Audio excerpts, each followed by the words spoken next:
ಆಚಿ ಮಸಾಲ. ಎಂತ ಅಡಿಗೆಯ ರುಚಿಯಾಗೋ ರಹಸ್ಯವು 20 ರೂಪಾಯಿ. ಪ್ರಜ್ವಲ್ ರೇವಣ್ಣ ಬ್ಯಾರಕ್ನಲ್ಲಿ ಮೊಬೈಲ್, ಸಿಮ್ ಚಾರ್ಜರ್ ಹಾಗೂ ಪೆನ್ ಡ್ರೈವ್ ಪತ್ತೆಯಾದ ಪ್ರಕರಣಕ್ಕೆ ಸಂಬಂಧಪಟ್ಟಂತೆ ಇದೆಲ್ಲ ಬದಲಾದ ಚಿತ್ರಣವೇ ಈಗ ಚೇಂಜ್ ಆಗ್ಬಿಟ್ಟಿದೆ. ಪ್ರಜ್ವಲ್ ರೇವಣ್ಣರನ್ನ ಹೈ ಸೆಕ್ಯೂರಿಟಿ ಸೆಲ್ನಿಂದ ಬೇರೊಂದು ಬ್ಯಾರಕ್ಗೆ ಶಿಫ್ಟ್ ಮಾಡಲಾಗಿದೆ.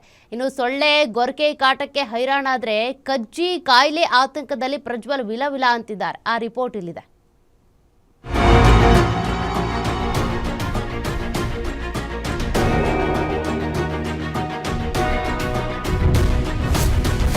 ಮೊಬೈಲ್ ಪತ್ತೆ, ಪ್ರಜ್ವಲ್ ರೇವಣ್ಣ ಹೊಸ ಬ್ಯಾರಕ್ಗೆ.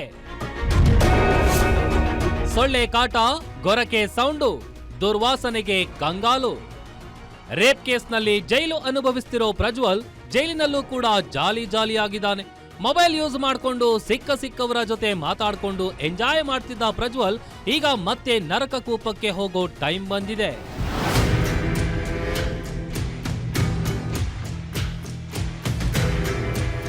ಪರಪ್ಪನ ಅಗ್ರಹಾರ ಜೈಲಿನಲ್ಲಿ ಪ್ರಜ್ವಲ್ ರೇವಣ್ಣಗೆ ಹೊಸ ಸಂಕಷ್ಟ ಎದುರಾಗಿದೆ. ಸಿಸಿಬಿ ದಾಳಿ ವೇಳೆ ಪ್ರಜ್ವಲ್ ಬ್ಯಾರಕ್ನಲ್ಲಿ ಮೊಬೈಲ್, ಸಿಮ್, ಚಾರ್ಜರ್ ಹಾಗೂ ಪೆನ್ ಡ್ರೈವ್ ಪತ್ತೆಯಾಗಿತ್ತು. ಜೈಲಿನಲ್ಲೇ ಮೊಬೈಲ್ನಲ್ಲಿ ಮಾತನಾಡ್ತಿದ್ದ ವಿಡಿಯೋ ಕೂಡ ವೈರಲ್ ಆಗಿತ್ತು. ಈ ಪ್ರಕರಣದ ಬಳಿಕ ಬಂಧಿಖಾನೆ ಡಿಜಿಪಿ ಅಲೋಕ್ ಕುಮಾರ್ ಜೈಲಿಗೆ ಭೇಟಿ ನೀಡಿ ಅಧಿಕಾರಿಗಳ ಜೊತೆ ಸಭೆ ನಡೆಸಿದ್ರು. ಜೈಲಿನ ಭದ್ರತೆ ಮತ್ತು ಅಕ್ರಮಗಳ ಬಗ್ಗೆ ಅಧಿಕಾರಿಗಳನ್ನ ತರಾಟೆಗೆ ತೆಗೆದುಕೊಂಡು ಪ್ರಜ್ವಲ್ ರೇವಣ್ಣನ ಬ್ಯಾರಕ್ ಚೇಂಜ್ ಮಾಡಿಸಿದ್ರು. ಈ ಮೊದಲು ಇಬ್ಬರು ಖೈದಿಗಳಷ್ಟೇ ಇದ್ದ ಹೈ ಸೆಕ್ಯೂರಿಟಿ ಸೆಲ್ನಲ್ಲಿ ಇದ್ದ ಪ್ರಜ್ವಲ್ ಫ್ಯಾನ್, ಸಪರೇಟ್ ಬಾತ್ರೂಮ್ ಸೇರಿದಂತೆ ಕೆಲವು ಸೌಲಭ್ಯಗಳು ಅಲ್ಲಿದ್ವು. ಆದರೆ ನಿಷೇಧಿತ ವಸ್ತುಗಳ ಪತ್ತೆ ಬಳಿಕ ಪ್ರಜ್ವಲ್ರನ್ನ ಸಾಮಾನ್ಯ ಸಜಾ ಕೈದಿಗಳಿರುವ ಬ್ಯಾರಕ್ಗೆ ಶಿಫ್ಟ್ ಮಾಡಲಾಗಿದೆ. 15 ಮಂದಿ ಕೈದಿಗಳಿರುವ ಸೆಲ್ನಲ್ಲಿ ಇದೀಗ ಪ್ರಜ್ವಲ್ ಕೂಡ ಇದ್ದಾರೆ. ಬಣ್ಣದ ಬಟ್ಟೆ ಧರಿಸುತ್ತಿದ್ದ ಪ್ರಜ್ವಲ್ಗೆ ಜೈಲ್ ರೂಲ್ಸ್ನಂತೆ ಸಜಾಬಂದಿಗಳಿಗೆ ನೀಡುವ ವೈಟ್ ಬಟ್ಟೆಯನ್ನೇ ಕೊಡಲಾಗಿದೆ. ಸಜಾಬಂದಿ ಸಂಖ್ಯೆ ಇರುವ ಬಟ್ಟೆ ಧರಿಸಿರುವ ಪ್ರಜ್ವಲ್ ಮೇಲೆ ಸಿಸಿಟಿವಿ ಮತ್ತು ಸಿಬ್ಬಂದಿಗಳ ಕಣ್ಗಾವಲು ಕೂಡ ಹೆಚ್ಚಿಸಲಾಗಿದೆ. ಪ್ರಜ್ವಲ್ಗೆ ಶುರುವಾಯ್ತಾ ಕೆಮ್ಮು, ಚರ್ಮದ ಕಜ್ಜಿ. ಇದೀಗ ಹೊಸ ಸೆಲ್ನಲ್ಲಿ ತೊಂದರೆ ಅನುಭವಿಸುತ್ತಿರುವುದಾಗಿ ಪ್ರಜ್ವಲ್ ರೇವಣ್ಣ ಜೈಲಾಧಿಕಾರಿಗಳ ಬಳಿ ಮನವಿ ಮಾಡಿದ್ದಾರೆ ಎನ್ನಲಾಗಿದೆ. ಸೆಲ್ನಲ್ಲಿ ಸೊಳ್ಳೆಗಳ ಕಾಟ, ಗೊರಕೆ ಶಬ್ದ ಹಾಗೂ ದುರ್ವಾಸನೆಯಿಂದ ನಿದ್ರೆ ಮಾಡಲು ಸಾಧ್ಯವಾಗ್ತಿಲ್ಲ ಎಂದು ಅಳಲು ತೋಡ್ಕೊಂಡಿದ್ದಾರೆ. ಅಲ್ಲದೆ ಒಂದೇ ಶೌಚಾಲಯವನ್ನ 10 ರಿಂದ 15 ಮಂದಿ ಬಳಸ್ತಾ ಇರೋದ್ರಿಂದ ಸ್ವಚ್ಛತೆಯ ಸಮಸ್ಯೆ ಇದೆ.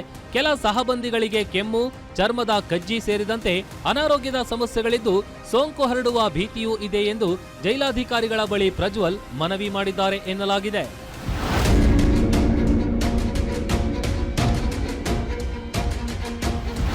ಸೆಲ್ ಚೇಂಜ್ ಮಾಡಿ ಎಂದು ಜೈಲಾಧಿಕಾರಿಗಳ ಬಳಿ ಪ್ರಜ್ವಲ್ ಮನವಿ ಮಾಡಿದ್ರು.